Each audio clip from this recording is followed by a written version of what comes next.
The ancient Roman philosopher Seneca once wrote, "We suffer more in imagination than in reality." Think about that for a moment.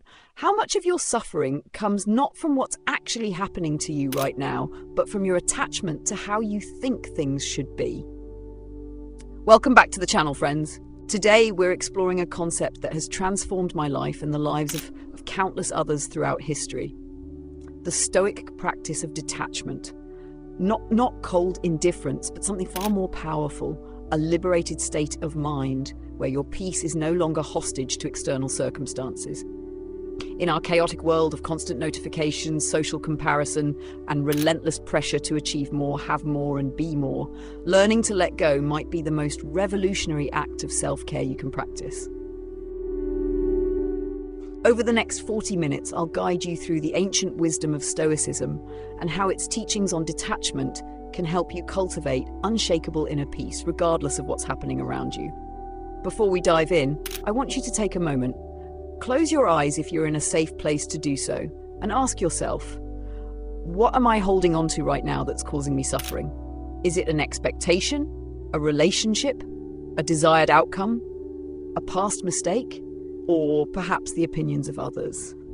Throughout this video, we'll explore why these attachments cause suffering, what the Stoics taught about letting go, and most importantly, practical exercises to help you cultivate this powerful skill in your own life. By the end, I'll also guide you through a meditation designed specifically to help you practice detachment in a way that you can carry forward into your daily life. The roots of suffering, understanding attachment. To understand detachment, we must first understand attachment, not in the healthy sense of human connection, but in the sense of clinging to outcomes, identities, possessions, and beliefs in ways that make our happiness conditional. The Stoics identified this problem over 2,000 years ago. Epictetus, who began his life as a slave and ended it as one of history's greatest philosophers, wrote, "Make the best use of what is in your power, and take the rest as it happens." This is the essence of the Stoic dichotomy of control, the understanding that some things are within our power, while others are not. When we attach our peace of mind to things outside our control, we surrender our tranquility to the chaotic winds of fortune. Think about the last time you were truly upset. Perhaps it was a promotion you didn't get, despite working harder than anyone else. Maybe it was a relationship that ended despite all your efforts to make it work. Or possibly it was something as simple as being stuck in traffic when you had somewhere important to be. In each case, your suffering came not from the events themselves, but from your attachment to how you believed things should be. You were attached to getting the promotion, continuing the relationship, or arriving somewhere on time. None of these outcomes were fully within your control, yet you staked your emotional well-being on them. But what if I told you there's another way? What if your peace didn't depend on traffic flowing smoothly, on other people's decisions, or on life unfolding according to your plans? This is the freedom that Stoic detachment offers. Not giving up or not caring, but placing your sense of well-being where it belongs, within your control. Misunderstanding detachment, what it is and isn't. Before we go further, let's clear up some misconceptions about detachment. In today's self-improvement culture, ancient philosophies are often oversimplified or distorted. First, detachment is not indifference. The Stoics never taught us to stop caring. In fact, Marcus Aurelius, Emperor of Rome and devoted Stoic, wrote extensively about duty, compassion, and justice. What the Stoics advocated was caring deeply about the right things, your character, your choices, how you treat others, while releasing attachment to outcomes beyond your control. Second, detachment is not passive resignation. It's not about saying, whatever happens, happens, and giving up. Instead, it's about giving your full effort to what's within your power, while releasing the grip your expectations have on your peace of mind. Third, detachment doesn't mean avoiding deep relationships or emotions. The Stoics recognized human connection as essential to a good life.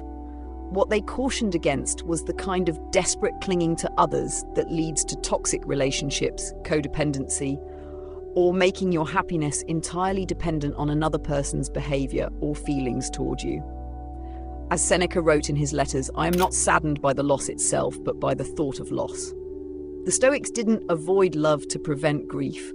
They practiced loving in a way that celebrated the present without desperately grasping at a guaranteed future. So what is detachment, positively defined? It's freedom. It's the ability to engage fully with life without being emotionally hijacked by circumstances. It's loving people without trying to control them. It's working diligently without attaching your self-worth to outcomes. It's caring for your body without obsessing over appearance. It's having goals while remaining adaptable when life takes unexpected turns. In essence, detachment is the practice of placing your peace of mind where it belongs in your choices, values, and perspective rather than in external circumstances. The Stoic foundations of detachment. Let's explore how the ancient Stoics developed this powerful concept and what their teachings can offer us today. At the heart of Stoic philosophy is a radical idea. Virtue is the only true good, not success, not pleasure, not reputation, only virtue, which they defined as living according to nature and reason through the cardinal virtues of wisdom, courage, justice, and temperance. This doesn't mean other things have no value. Health, wealth, and relationships all have preferred status in Stoic philosophy. But the Stoics recognized these as indifference, things that, while preferable to have, should not determine your happiness or sense of flourishing.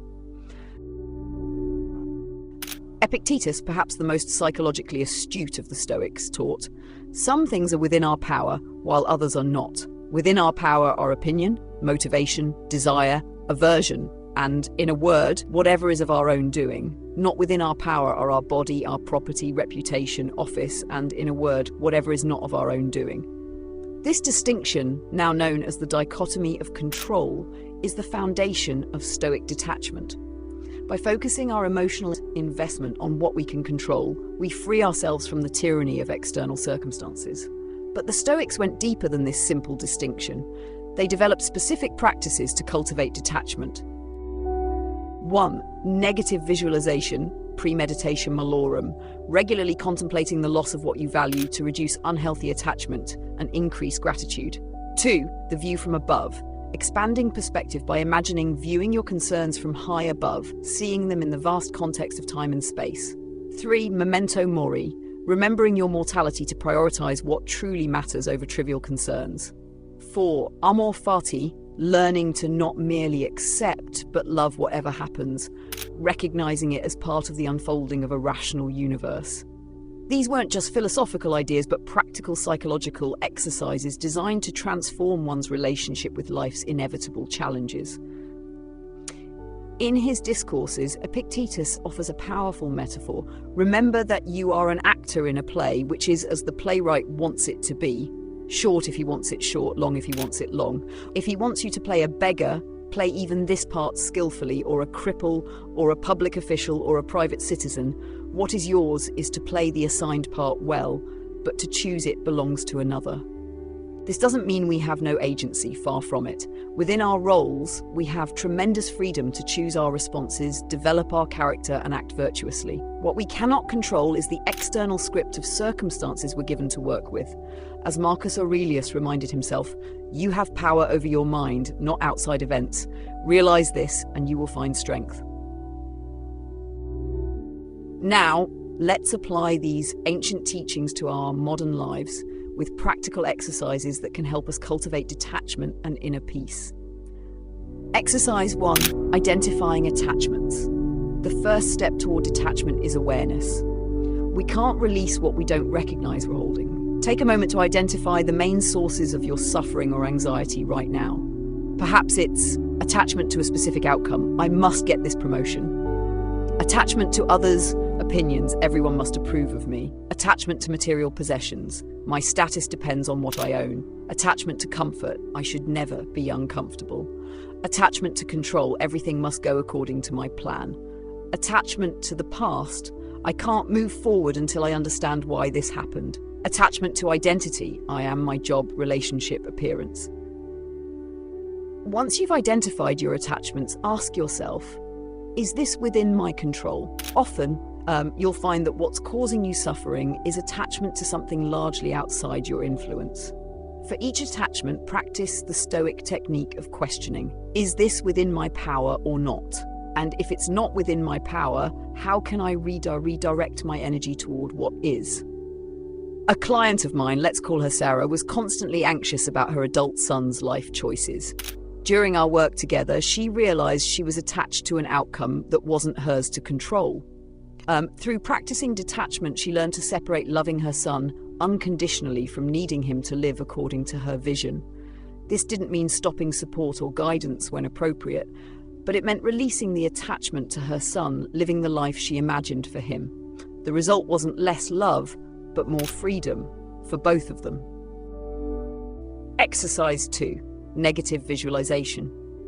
The Stoics practiced a powerful technique called premeditatio malorum, the premeditation of evils.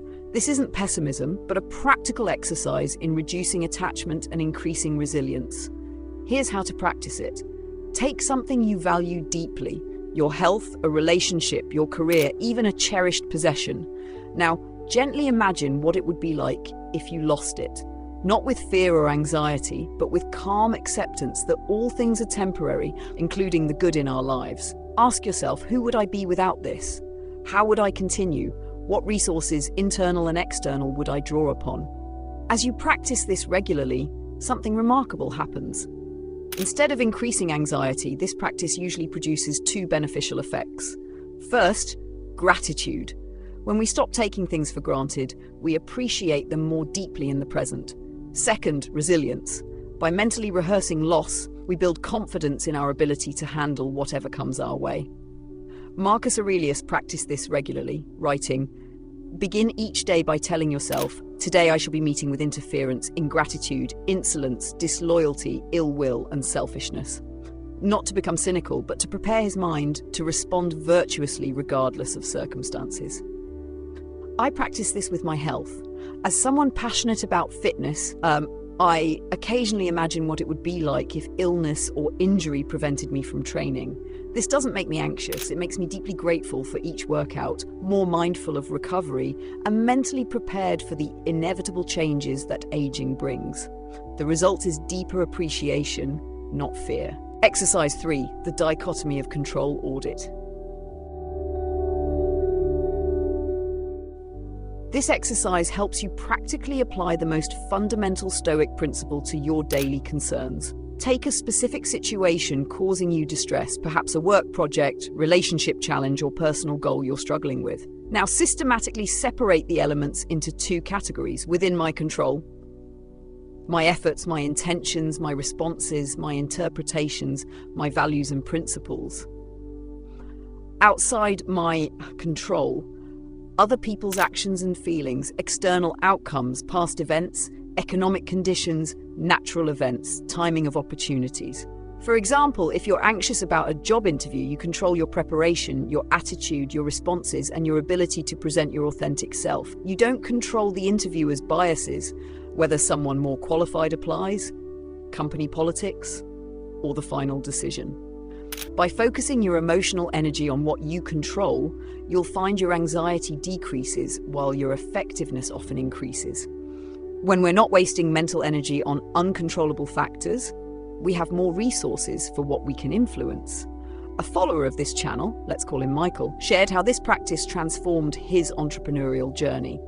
After multiple business setbacks, he was paralyzed by anxiety. Through the dichotomy of control, he realized he was emotionally invested in outcomes that depended on market conditions, competitor actions, and timing, all outside his control. By redirecting his focus to what he could control, his product quality, customer service, marketing efforts, and his own continuous learning, he not only found peace amidst uncertainty, but ultimately built a more resilient business. Exercise 4, practicing Amor Fati. Perhaps the most advanced form of Stoic detachment is Amor Fati, the love of fate.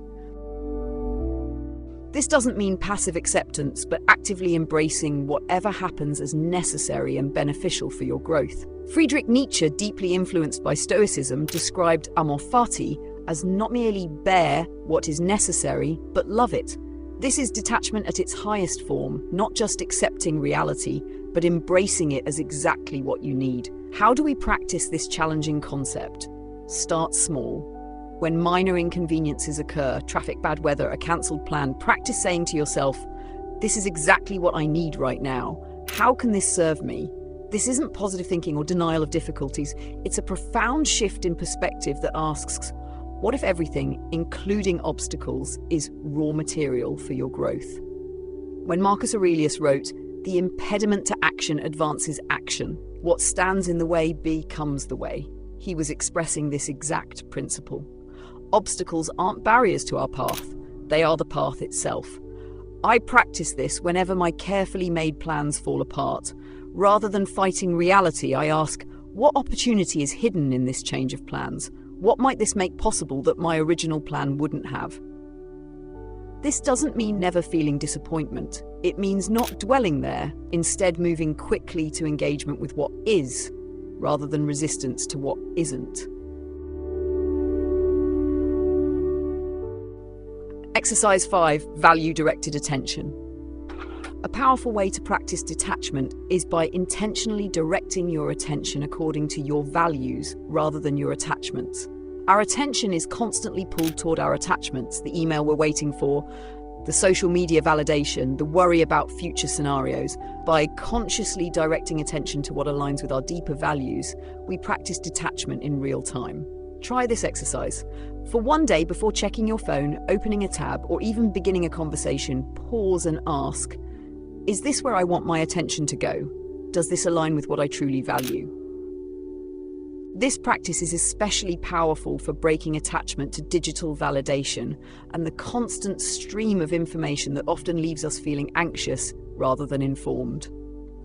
Epictetus taught that attention is the gateway to a tranquil mind. Make it your study then to confront every harsh impression with the words, "You are but an impression and not at all what you seem to be." By questioning where your attention goes, you reclaim power over your internal state. In my own life, I noticed how checking email first thing in the morning often hijacked my attention and mood for hours. By practicing value-directed attention, I now begin my day with meditation and creative work, aligning my earliest attention with my deepest values instead of external demands. The paradox of detachment, deeper engagement. Here we arrive at what might seem contradictory. True detachment doesn't lead to disengagement from life. It enables fuller, more authentic engagement. When we're attached to outcomes, our present experience is contaminated by anxiety about the future. When we're attached to others' approval, our authentic expression is hampered by fear of judgment. When we're attached to our plans, we miss the opportunities in unexpected turns. Detachment frees us to be fully present, to act with integrity rather than fear, and to adapt fluidly to changing circumstances. Consider creative work, where attachment to outcome often leads to creative blocks. Writers who focus on whether their work will be well received often find themselves paralyzed. Those who detach from outcomes and write for the intrinsic value of expression often produce their best work. Or consider relationships. When we're desperately attached to keeping someone in our lives, we often behave in ways that damage the very connection we're trying to preserve. When we love without clutching, appreciating the person's presence while accepting the possibility of their absence, we create for genuine connection. Seneca expressed this beautifully. He who fears death will never do anything worthy of a living man, but he who knows that this was the condition laid down for him at the moment of his conception will live on those terms, and at the same time will guarantee with a similar strength of mind that no events take him by surprise. The paradox is clear. By releasing our grip on what we cannot control, we gain the freedom to engage more fully with what we can.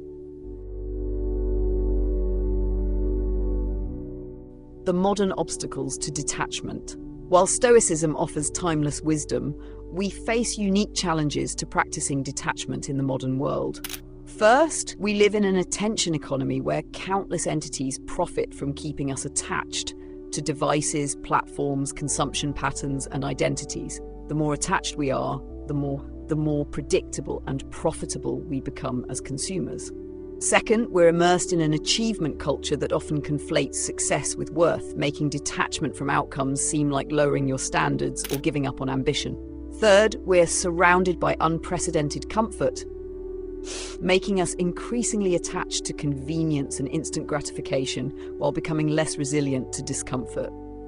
Finally, social media has amplified our natural attachment to others' opinions to unprecedented levels, with many measuring their worth through likes, follows, and digital validation. These aren't reasons to abandon the pursuit of detachment, but realities to acknowledge as we practice. The more powerful the currents pulling us toward attachment, the more intentional our practice of detachment must become. As Epictetus advised, don't be carried away by the impression. Say to it, wait for me a little, let me see what you are and what you represent, let me test you. In our hyper-connected world, this pause between stimulus and response is more valuable than ever. I've found that specific detachment practices for digital life are essential: scheduled times away from devices, social media fasts, and intentional periods of embracing boredom rather than reaching for stimulation. The spiritual dimension of detachment. While Stoicism presents detachment in philosophical terms, it's worth noting that virtually every spiritual tradition includes similar teachings, suggesting a universal human insight. In Buddhism, attachment, tanha, is seen as the root of suffering, with practices like meditation designed to cultivate non-attachment. In Christianity, Jesus taught, "What good will it be for someone to gain the whole world, yet forfeit their soul? And do not worry about tomorrow, for tomorrow will worry about itself." In Hinduism, the Bhagavad Gita advises, "You have the right to work, but never to the fruit of work. You should never engage in action for the sake of reward." In Taoism, the concept of wu wei, non-forcing, teaches alignment with reality rather than resistance to it. These parallels suggest that detachment for something fundamental about human psychology and our relationship with reality, something the Stoics articulated with particular clarity and practicality. I find it helpful to remember that when practicing detachment, we're not adopting some foreign concept, but reconnecting with wisdom that has emerged independently across cultures and throughout history. Exercise 6. Detachment through body awareness. The mind and body are inseparably connected, and physical practices can powerfully support emotional detachment. When we're attached to outcomes, opinions, or identities, we often experience physical tension, tightness in the chest, shallow breathing, contracted muscles. By returning awareness to the body, we can literally let go at a physical level. Try this practice whenever you notice yourself caught in attachment. 1. Pause and take 3 deep breaths, extending the exhale longer than the inhale. 2. Scan your body for areas of tension or gripping. 3. Consciously relax those areas, imagining your attachment releasing with each exhale. 4. Feel your feet on the ground, creating a sense of stability independent of external circumstances. This practice works by shifting from the narrative mind, where attachment stories play out, to present moment bodily awareness, where we can experience the freedom of the present. Marcus Aurelius understood this mind-body connection, writing, "No longer talk at all about the kind of man that a good man ought to be, but be such." I use this practice before important meetings or discussions where I might become attached to being right or achieving a specific outcome. By releasing physical tension first, I find it much easier to remain flexible and responsive rather than rigid and reactive. Exercise 7. The memento mori perspective shift. Few practices cut through attachment more effectively than remembering our mortality, not in a morbid way, but as a clarifying perspective that reveals what truly matters. The Stoics regularly contemplated death as a way to prioritize virtue over external advantages and to remember the preciousness of the present moment. Try this exercise. Imagine you discover you have only 1 year left to live. From this perspective, consider: 1. Which of your current attachments would suddenly seem trivial? 2. What would you stop postponing? 3. How would you treat the people in your life? 4. What would you stop worrying about? This isn't about inducing anxiety, but about cutting through the illusion that we have unlimited time to postpone living according to our deepest values. As Seneca wrote, let us prepare our minds as if we'd come to the very end of life. Let us postpone nothing. Let us balance life's books each day. The one who puts the finishing touches on their life each day is never short of time. When I practice this, I'm always struck by how many of my attachments to status, to trivial worries, to being right, simply dissolve when viewed through this lens. What remains is what truly matters: presence, connection, meaningful work, and leaving a positive impact, however small. Detachment in relationships, the art of loving freedom. Perhaps in no area is detachment more misunderstood, yet more essential, than in relationships. Let's be clear, Stoic detachment doesn't mean emotional distance or avoiding deep connection. Rather, it means loving others without trying to control them, without making your happiness dependent on their choices, and without losing yourself in the relationship. Epictetus offered this challenging advice: when you kiss your child, say to yourself, tomorrow you may die. His point wasn't to induce anxiety, but to love fully in the present, without the illusion of permanence or control. This form of detachment involves respecting others' autonomy and right to make their own choices. 2. Loving people as they are, not as you wish them to be. 3. Supporting without enabling. 4. Setting healthy boundaries. 5. Maintaining your center regardless of others' behavior. 6. Accepting that all relationships evolve and eventually end. In modern terms, this is the opposite of codependency. It's the ability to care deeply while maintaining healthy boundaries and emotional resilience. I've seen this transform relationships in my own life and in the lives of many in this community. When we release our attachment to how others should behave, we create space for authentic connection based on reality rather than expectations. Guided meditation, practicing detachment. Now let's bring together what we've explored through a brief guided meditation. Find a comfortable position, and if you're able, close your eyes. Begin by bringing awareness to your breath. Notice the natural rhythm of inhaling and exhaling. There's no need to control it. Now bring to mind something you're currently attached to, an outcome you're anxious about, a person whose approval you seek, or a circumstance you wish were different. Notice how this attachment feels in your body. Is there tightness, heaviness, contraction?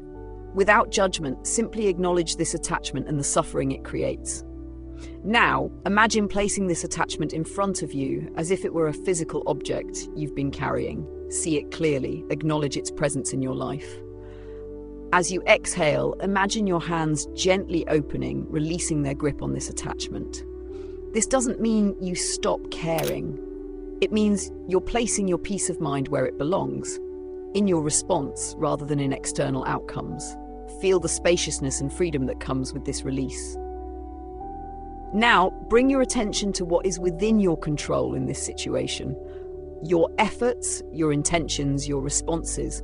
With each breath, feel yourself becoming more grounded in what you can influence while releasing what you cannot. Remember that this practice isn't about achieving perfection. It's a continuous return to freedom whenever you notice yourself becoming attached. Take a few more breaths at your own pace, experiencing the peace that comes from letting go. When you're ready, gently open your eyes, bringing this quality of detached engagement back into your day. Creating your detachment practice. As we near the end of our exploration, let's discuss how to integrate these ideas into daily life through consistent practice. Stoicism is not a philosophy to merely understand, but to live. As Epictetus said, if you didn't learn these things in order to demonstrate them in practice, what did you learn them for? Consider creating a simple daily practice of detachment. 1. Morning reflection. Begin each day by identifying potential attachments and consciously releasing them. 2. Evening review. Reflect on moments when you became attached during the day and how you might respond differently tomorrow. 3. Trigger awareness. Identify specific situations that tend to activate attachment for you and prepare alternative responses. 4. Physical reminders. Some find it helpful to wear a ring or bracelet as a tactile reminder of their commitment to detachment. 5. Environmental cues. Place quotes or symbols in your environment that remind you of impermanence and the dichotomy of control. Remember that detachment, like any skill, develops through consistent practice. You'll forget, become attached, suffer, and then remember again. Each cycle is part of the learning process, not a failure. As Marcus Aurelius reminded himself, begin each day by telling yourself, "Today I shall be meeting with interference, ingratitude, insolence, disloyalty, ill will, and selfishness." Not to become cynical, but to prepare his mind to practice virtue regardless of circumstances. The ultimate freedom, choosing your response. We've covered substantial ground in our exploration of Stoic detachment. As we conclude, let's return to the essence of this practice: freedom. Viktor Frankl, who endured Nazi concentration camps, expressed a profound truth that echoes Stoic philosophy. Between stimulus and response, there is a space. In that space is our power to choose our response. In our response lies our growth and our freedom. This is the ultimate gift of detachment, the space between what happens to us and how we respond. By releasing attachment to what we cannot control, we expand this space, giving ourselves the freedom to choose responses aligned with our deepest values, rather than our reflexive fears. In a world that profits from our attachment to outcomes, appearances, status, and comfort, practicing detachment becomes a revolutionary act. It's reclaiming your power from forces that would keep you anxious, insecure, and endlessly consuming in pursuit of peace that can only be found within. As Epictetus, who knew both slavery and freedom intimately, wrote, "Make the best use of what is in your power and take the rest as it happens." Some things are up to us and some things are not up to us. In this simple distinction lies the path to inner peace, not through controlling the uncontrollable, but through the courageous act of letting go. Your next steps. If you've stayed with me through this exploration, I believe you're ready to begin or deepen your practice of Stoic detachment. Here are 3 simple steps you can take today. 1. Identify one attachment that's causing you suffering right now and consciously practice releasing it. 2. Commit to a daily practice of the dichotomy of control, perhaps through journaling or the morning reflection we discussed. 3. When you notice yourself becoming attached today, pause, breathe, and return to what's within your control. If you found value in this exploration, please share it with someone who might benefit from these ancient yet timeless practices. The world needs more people cultivating inner peace through the wisdom of detachment. In the comments, I'd love to hear about an attachment you're working to release or a question about applying these principles in your life. And if you're new here, consider subscribing for more explorations of timeless wisdom applied to modern life. Remember, the path to inner peace isn't found in controlling external circumstances, but in mastering your internal responses through the practice of conscious detachment. Until next time, practice letting go of what you cannot control and watch as your capacity for inner peace expands beyond what you thought possible.